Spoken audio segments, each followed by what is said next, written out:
कधी होणे. आता होत आले या पुढे ते ना कधी होणे. आता तरी मिळून सर्व बोला. आता तरी मिळून सर्व बोला ना ऐसे ना पुन्हा होणे.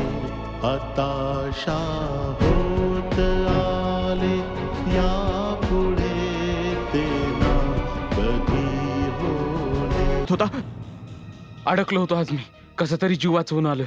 अरे कोणी भूत बीत बघितलंस की काय? भूत नाही, विजयदादा आले होते तिथे. त्याला कसं कळलं की तू तिथे होतास? माहित नाही दादा, मी कसा तरी जीव वाचवून आलोय तिथून. अरे मूर्खा, विजय दादानी तुला ओळखलं बिळखलं तर नाही ना? काही सांगू शकत नाही. त्यांच्यासोबत आणखी एक माणूस होता, त्याने तर मला पकडलंच होतं. कसा बसा मी त्याला धक्का मारून तिथून पळून आलोय. या सगळ्याचा अर्थ विजयने आपल्यावर पळत ठेवली आहे. तो आपल्या मागावर आहे. तू एक काम कर, 2-4 दिवसांसाठी गावाच्या बाहेर जाऊन राहा. पण दादा, माझा मुलगा आजारी आहे. मी माझं घरदार सोडून कुठे जाऊ? तू आधी पाणी पी, पाणी पी.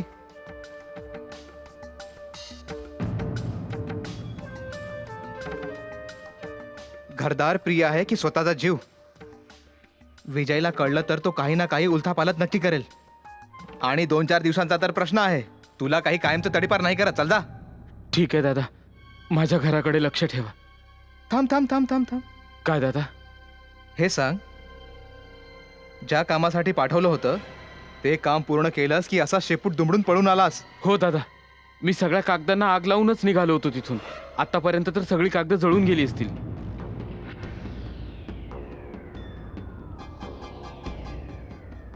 चल निघ इथून, चल पळ. हा दादा. दादा, हे तुम्ही खूपच चांगलं काम केलं बघा. नाहीतर त्या मालती देवीच्या केसमध्ये आपण सगळ्या देशोधडीला लागलो असतो. तू तर फक्त मजा कर दाम्या. तुझ्या नशिबात तर मजाच मजा आहे. त्या कागदांसोबत ते कागद सुद्धा जळतील ज्यात तू आणि तुझ्या बायकोने, तुम्हा दोघा नवरा बायकोने अंगणवाडीच्या पैशांची अफरातफरी केली होती. आणि आता उरला विजय. त्याला मी बघून घेईन.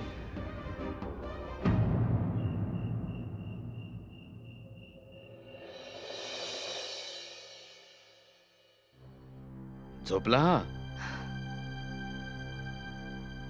अरे बापरे. माझ्यासाठी तर कोणाकडे वेळच नाहीये. पूर्ण दिवस बाहेर फिरत असतात. मी माझ्या मनातलं सांगावं तरी कोणाला? माझा फोटो आहे ना मागे, त्याच्याशी बोलत जा. बोल, काय म्हणतेस? ऐकून तरी काय करणार आहात? एका कानाने ऐकाल आणि दुसऱ्याने सोडून द्याल.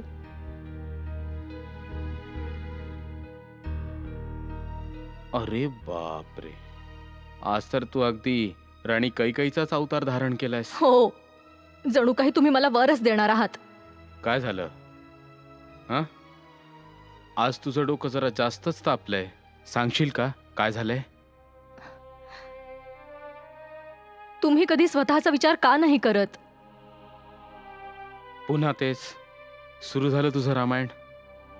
अच्छा ठीक आहे, तुम्हाला माझं बोलणं एवढं खटकतं ना, शांतच बसते मी, काही नाही बोलत.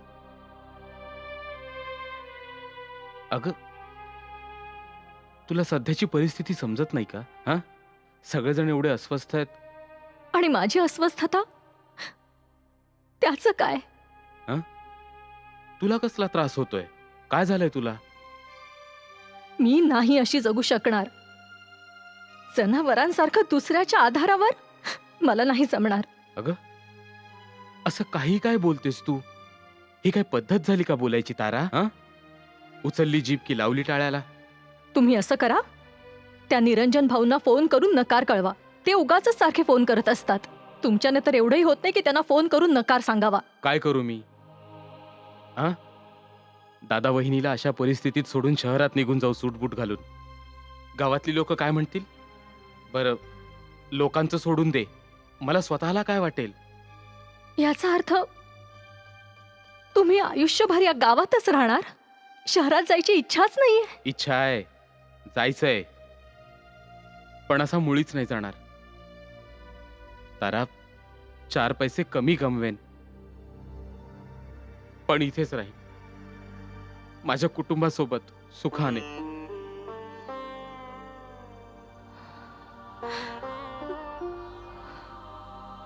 आता ह्यात रुसण्यासारखं काय? तारा, माझं ऐक. तारा, अगं तू मी खूप खुश आहे, रुसली नाहीये. माझ्या आनंदाला तर उधाण आलंय. हळू बोल अगं. का हळू बोलू? मी खूप खुश आहे. मला तर नाचावंसं गावंसं वाटतंय की पूर्ण आयुष्य मला ह्याच गावात काढायचंय. तू असं का करतेस तारा? माझं ऐक तू जरा. ऐक, ऐक ना, ऐक, ऐक. आता मी तुला एक जोक सांगतो, ऐक. सोडा हो. अरे तू झोपत का नाहीयेस? आता तू जोक ऐक. काय झालं, एकदा एक नवरा बायको ना डॉक्टरकडे गेले. तर डॉक्टर बोलले की ही तर कमालच आहे, तुम्हा दोघांचा तर ब्लड ग्रुप सेमच आहे. त्यावर नवरा बोलला की ब्लड ग्रुप सेम कसा नसेल, गेली 25 वर्षे माझं रक्त पिते.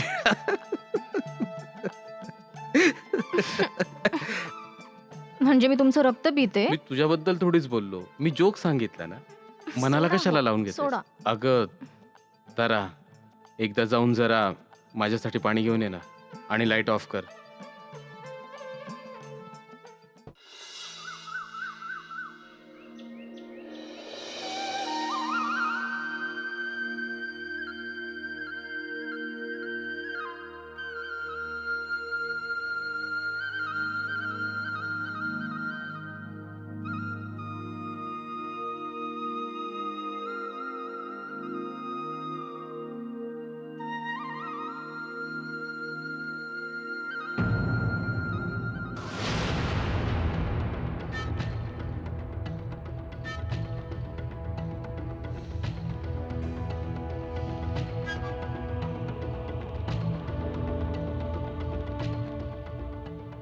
जास्तच हवेत उडत होतात. बघितला ना परिणाम?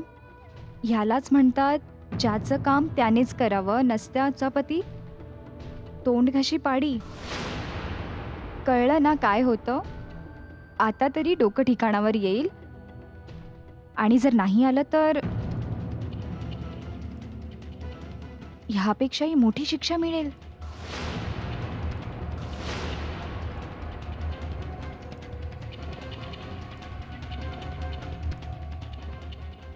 चिंटू, काय झालं ताई? तू कोणाला बघितलंस इथे? कोणी आलं होतं का? नाही, काय झालं ताई? काही नाही, जा जा तू खेळ.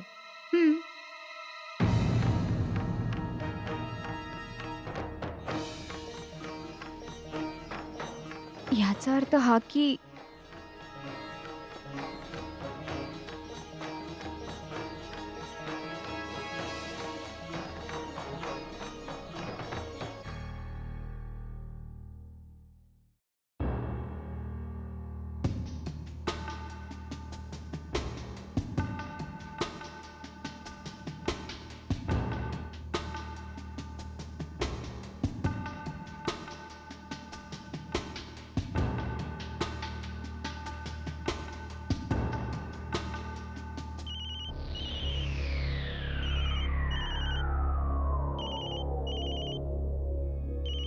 हॅलो.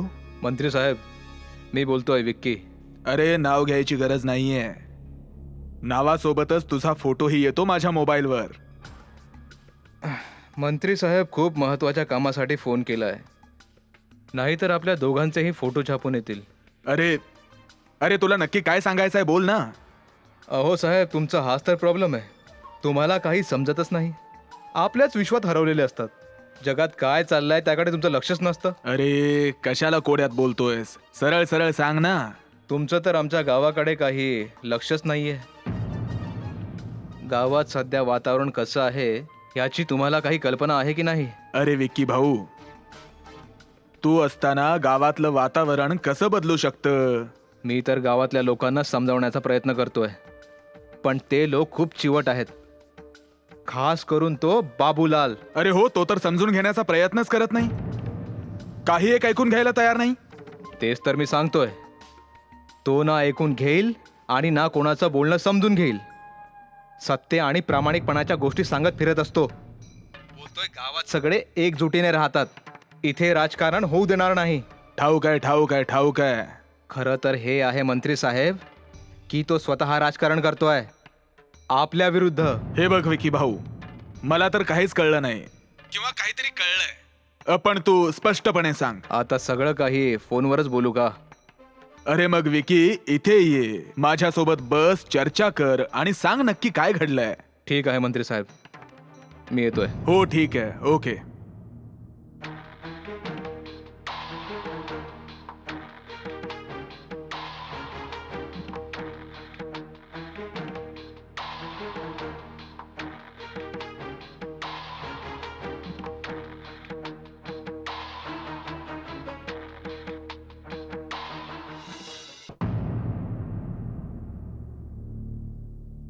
गुरुजी, हे तरी सांगा की आम्हा सगळ्यांना इथे का बोलवलंय?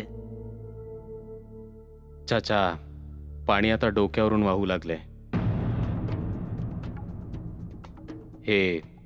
हे पत्र मिळालंय. पत्र? हो, ह्यात लिहिलंय की तुम्ही लोक जरा जास्तच उडत होतात ना, ह्याहीपेक्षा भयंकर परिणाम भोगावे लागतील. हे तर खरंच खरंच हद्द झाली. त्या लोकांना नक्की हवंय तरी काय? त्यांची एवढी हिंमत? सगळी चूक माझीच आहे. मी जर तुम्हा सर्वांचं ऐकलं असतं तरी वेळच आली नसती. सरपंच बनवून मी माझ्या बायकोच्या आयुष्याशी खेळलोय. स्वतःला सांभाळा दादा. कसं सांभाळू मी स्वतःला? आजवरच्या माझ्या सत्याचं आणि प्रामाणिकपणाचं हे फळ मिळालंय. आयुष्यभर माणुसकी आणि सत्याचे धडे देत राहिलो आणि मला ही शिक्षा मिळाली. बाबा, बाबा, जर तुम्हीच असे खचून गेलात तर आमचं काय होईल? बाळा, तुझ्या आईचा चेहरा माझ्या डोळ्यांसमोर सतत फिरत राहतो. थोड्या वेळासाठी जरी डोळे बंद केले तरी वाटतं की ती मला साथ घालतीये, सांगतेय की या आणि मला वाचवा. कसं काय वाचवू मी तिला? मला तर हेही ठाऊक नाही की ती आहे कुठे. बाबा, भारती, भारती, शांत हो, शांत हो. चाचा, काहीच कळत नाहीये की हे काय चाललंय. कुठून काहीच खबर नाही की काही सुगावा नाही. हेही माहित नाहीये की मला ती जिवंत आहे की ना. बाबा, हे काय बोलताय तुम्ही?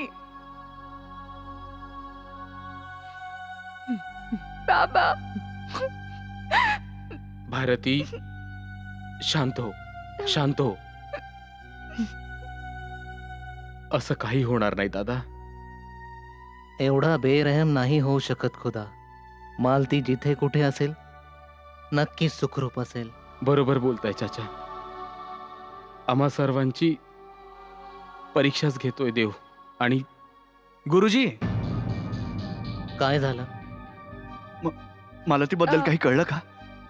पोलिसांनी जंग पछाडलं, पूर्ण ताकद पणाला लावली, पण पण काय? बोला ना. तेच तर मी सांगायला आलोय. अहो साहेब, जे काही बोलायचे ते स्पष्टपणे बोला ना. तेच तर मी सांगतोय की गोड्या तलावाजवळ मालतीताई बेशुद्ध अवस्थेत सापडल्या.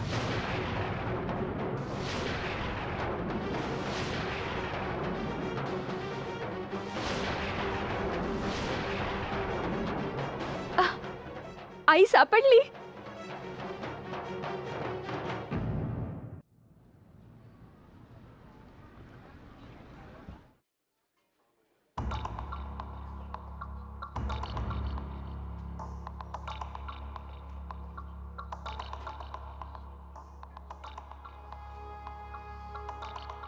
माने, ही केस आता खूप गूढ झालीये आणि जर मी सॉल्व्ह केली तर माझं प्रमोशन नक्कीच समज. आणि थोडी जरी चूक झाली तर समज सरळ भुई सपाट. अरे मी काय बोललो ते कळलं का नाही तुला? अरे नुसतीच मान हलवणार का बोलणार पण आहेस? मौन व्रत आहे का काय? साहेब, मी जरा बोलायला तोंड उघडलं की तुम्ही मला गप्प करता, म्हणून माझं मौन व्रतच ठीक आहे. अरे ते ह्यासाठी की तुला जरा जरी मी सूट दिली तर तू मोठ्या मोठ्या थापा मारतोयास. साहेब, मला सुद्धा इन्स्पेक्टर व्हायचंय, असंच हवालदार बनून थोडीच राहायचंय. शाबास र पठ्ठ्या, हम्म, लय लांबचा विचार केलायस. हम्म, इन्स्पेक्टर बनायचं आहे हम्म. म्हणजे तुझी नजर आता माझ्या खुर्चीवर आहे. जरा शुद्धीवर ये, नाहीतर येतो उभ्या उभ्याच कमिशनर बनवून टाकीन, कळलं? इन्स्पेक्टर बनणार आहे. डॉक्टर साहेब, एक्सक्यूज मी प्लीज. मी धरमपूर ठाण्याचा इन्स्पेक्टर. मी आहे डॉक्टर प्रदीप. तुम्हाला भेटून आनंद झाला. डॉक्टर साहेब, मला हे सांगायचं होतं की त्या दिवशी ज्या बाईला तुमच्या हॉस्पिटलमध्ये भरती करण्यात आलं होतं त्या धरमपूरच्या सरपंच मालतीताई आहेत. हो. डॉक्टर साहेब, त्यांच्या जखमा बघून तुम्हाला असं वाटत नाही का की त्यांच्या हत्येचा प्रयत्न केला गेलाय? हे बघा इन्स्पेक्टर साहेब, रिपोर्ट बघून हे लक्षात येतं की त्यांच्या डोक्याला गंभीर जखम झाली आहे खरी. असो, चला त्यांचा मी जबाब नोंदवतो. इन्स्पेक्टर साहेब, जबाब तर तुम्ही तेव्हाच घेऊ शकाल ना जेव्हा त्या शुद्धीवर येतील. त्या तर अजूनही कोमात आहेत. अजून पातूर कोमातच आहेत? हो. असो, जेव्हा त्या शुद्धीवर येतील तेव्हा तुम्ही सगळ्यात आधी आम्हाला कळवा. त्यांचा नातलगही आमच्या आधी त्यांना भेटता कामा नये, कारण आम्हाला त्यांचा जबाब नोंदवायचा आहे आणि जबाबावरनच कळेल की हा अपघात आहे का हत्येचा प्रयत्न. ठीक आहे, येतो मी. थँक्यू. माने,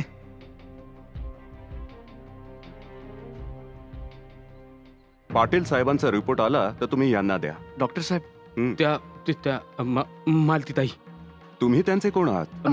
मी त्यांचा पती आहे. डॉक्टर साहेब, माझ्या आईची तब्येत कशी आहे? त्यांना इथे आणलं होतं तेव्हा त्यांची अवस्था बघून असं वाटत होतं की त्यांना कोणीतरी मृत समजून काय? सोडून दिलं. अरे देवा, बाळा, हे काय झालं मालती सोबत? डॉक्टर साहेब, आम्ही तिला एकदा बघू शकतो? त्यांची अवस्था खूपच क्रिटिकल आहे आणि त्या सध्या कोमात आहेत. त्या डॉक्टर आयसीयू साहेब, मध्ये आहेत आणि आयसीयू मध्ये जाण्याची कोणालाही प्लीज परमिशन डॉक्टर साहेब, नाही. मी तुमच्या पाया पडते. डॉक्टर साहेब, एवढे डॉक्टर उपकार साहेब. करा. दादा, रिक्वेस्ट करतो मी तुम्हाला. फक्त एका मिनिटासाठी, फक्त एकदा. ठीक आहे, तुम्ही त्यांना बाहेरून बघू शकता. चला.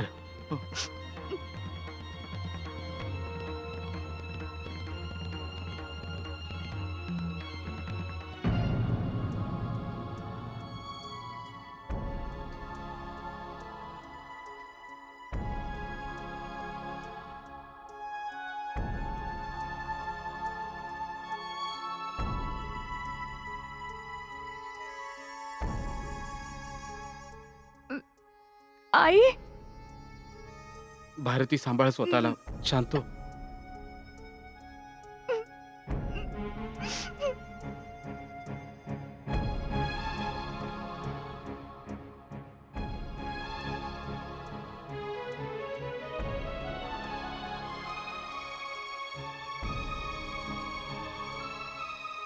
दादा, सांभाळ. बाबा, देवाच्या मनात नक्की आहे तरी काय? बिचारी बेशुद्धावस्थेत पडली. कुणास ठाऊक कधी शुद्धीवर येईल. बाबा, तुम्ही धीर धरा बाबा.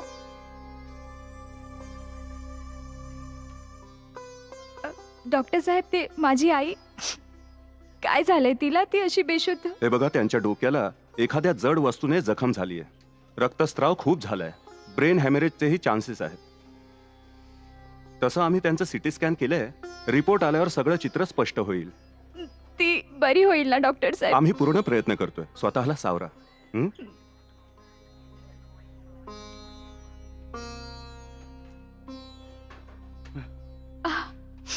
धीर धरा दादा, बाबा, धीर धरा. ऐकलं तुम्ही? डॉक्टर साहेब म्हणाले ना, आई बरी हो होईल. दादा, बरी होईल.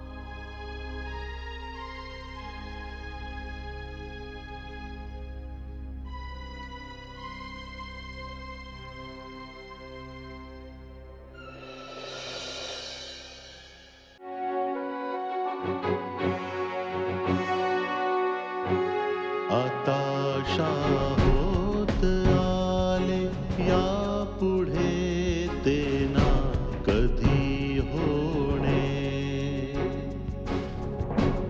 आताशा